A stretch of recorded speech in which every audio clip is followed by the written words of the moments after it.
జమ్మలమడుగు వైకాపా అధ్యక్షుల వద్ద తీవ్ర ఉద్రిక్తత పరిస్థితి నెలకొన్నాయి.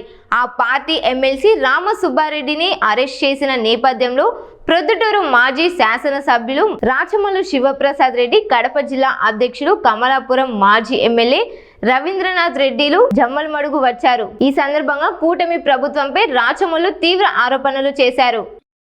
వైఎస్ఆర్ కాంగ్రెస్ పార్టీ కార్యకర్తల యొక్క సహనాన్ని పోలీసులు ఈ ప్రభుత్వం పరిశీలిస్తా ఉందా లేకపోతే పరీక్షిస్తా ఉందా నాకు అర్థం కాదండి.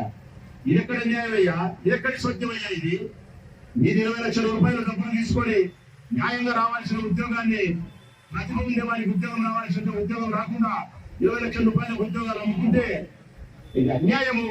ఆ పరీక్షను మళ్ళీ మొదటి నుంచి జరపండి, ప్రతిభ కలిగిన వారికి ఉద్యోగం ఇవ్వండి అని చెప్పి వాళ్ళ తరపున వాళ్ళు కానీ, వాళ్ళ తరపున వాళ్ళ తల్లిదండ్రులు కానీ, రాజకీయ పార్టీలు కానీ గాంధీ మార్గంలో నిరసన వ్యక్తం చేస్తే ఏంటి దుర్మార్గం?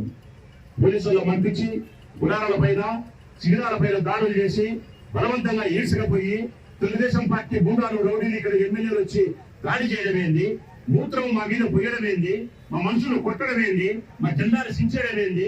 శిబిరాలు కూల్చివేయడం ఏంది? మా పైన పోలీసులు తప్పుడు కేసులు పెట్టడం ఏంది? ఇంత అన్యాయంగా, ఇంత దుర్మార్గంగా ఆనాటి తెల్ల పాలకులైన బ్రిటిష్ పాలకులు కూడా ఇంత అన్యాయంగా చేయలే. ఇదే పోలీసులు అడుగుతా ఉన్నా నేను, ఇక్కడే ఉండబడిన పోలీసు అధికారులు, ఆనాడు మీరు కూడా చదువు పూర్తి చేసి కాంపిటేటివ్ ఎగ్జామ్స్ లలో ఉత్తీర్ణత సాధించి పరీక్ష పాస్ అయ్యి ఉద్యోగానికి మీరు వచ్చినారా? లేకపోతే 20 లక్షలు 30 లక్షల రూపాయలు లంచం ఇచ్చి మీరు ఉద్యోగం ఉత్తీర్ణత సాధించి ఉద్యోగంలోకి వచ్చినప్పుడు ఈనాడు అటువంటి పరిస్థితుల్లోనే మీ తర్వాత ఉండే జనరేషన్ యువతకు అటువంటి అవకాశాలు కల్పించని ఈ ప్రభుత్వం పైన మేము ధర్మయుద్ధాన్ని కొనసాగిస్తే ఈ అదనంగా మా పైన పై కేసులు పెట్టడం ఏంది? మా దగ్గరకు వచ్చి ఇబ్బంది పెట్టడం ఏంది? నారా చంద్రబాబు నాయుడు చెప్పినాడని, లోకేష్ చెప్పినాడని, లేకుంటే ఈ ఊర్లో ఉండే ఒక మధ్య స్థితిలో జరిగిన ఒక ఎమ్మెల్యే చెప్పినాడని అర్థం కావడంలా? ఎంతవరకు మేము సహించగలుగుతాం? మేము చేసిన నేరం ఏంది? ఎదురికి మా శిబిరం ఎదురికి అంబేద్కర్ గారి విగ్రహం ఉంది, ఆ పక్కనే గాంధీ మహాత్ముని విగ్రహం ఉంది.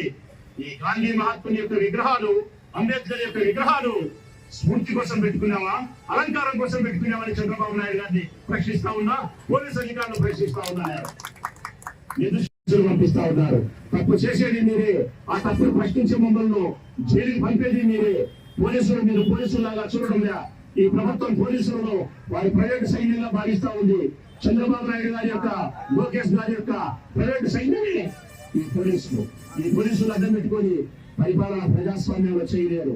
పోలీసులు అడ్డం పెట్టుకొని రాజ్యం వెళ్ళాలంటే కుదరదు. హిట్లర్, ముస్సోలిని, ఎంతో మంది నియంత్రణలు రాళ్ల దెబ్బలకే, ప్రజల రాళ్ల దెబ్బలకే మరణించినారు. మీకు కూడా ఆ రోజుల దగ్గరలోనే ఉన్నాయి.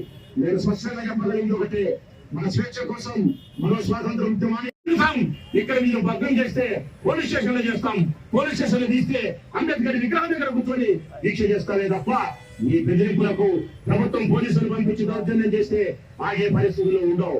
ఇది 2026 సంవత్సరం.